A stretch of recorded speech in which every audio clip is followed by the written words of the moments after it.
네. 트럼프 대통령의 관세 정책에도 지금 관심이 쏠리고 있는데요. 그러니까 현지 시각 2월 1일부터 캐나다, 멕시코에 25% 관세를 부과하겠다. 그리고 중국에는 10% 추가 관세를 부과를 하겠다. 이렇게 얘기를 했습니다. 김수인 평론가님, 취임 열흘 만에 트럼프발 관세 전쟁이 시작되는 게 아니냐. 지금 이런 관측들이 나오는 것 같습니다. 네, 관세 정책은 트럼프 대통령 정책 중에서도 가장 최우선 정책으로 꼽혔던 것이고 역시나 취임하자마자 이렇게 강행을 하기 시작을 했는데 일각에서는 혹시 협상용이 아니냐라는 관측도 있었거든요. 하지만 트럼프 대통령이 단호하게 협상용이 아니다라고 부인을 했습니다.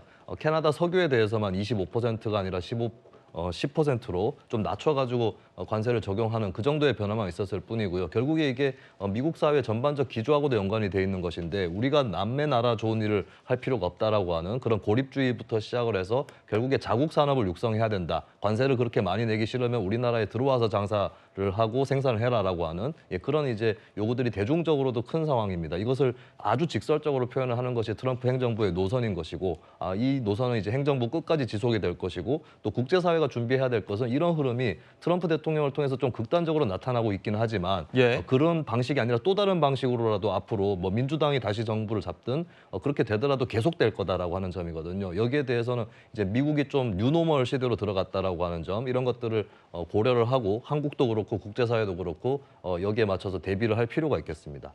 예.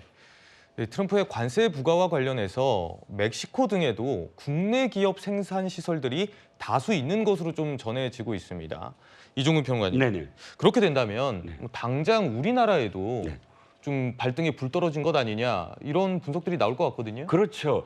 북미 자유무역 협정이라고 해서 EU에 대항해서 캐나다, 미국, 멕시코가 서로 관세를 EU 못지않게 하나의 단일 경제체로 하자라는 것이 이제 북미 자유무역 협정입니다. 그 체제 이후에 멕시코에 우리나라의 전자공장이라든지 혹은 모바일 공장이라든지 이제 굉장히 많이 지금 진출했어요. 저도 멕시코에 LG전자를 시찰하러 가본 적이 있습니다. 그래요? 그런데 굉장히 사실은 이점이 있어요. 왜냐하면 관세를 우리나라에서 수출하는 것이 아니라 멕시코 현지에서 수출하는 것이기 때문에 북미 자유무역 협정에서의 관세로 들어갈 수가 있거든요. 그런데 이번에 만약에 멕시코에 관세를 부과한다. 그러면 멕시코가 문제가 있겠지만 더불어서 우리도 불똥이 튀는 거죠. 멕시코에 진출해 있는 전자회사, 백색가전 이런 회사들이 굉장히 큰 타격을 받을 수밖에 없습니다.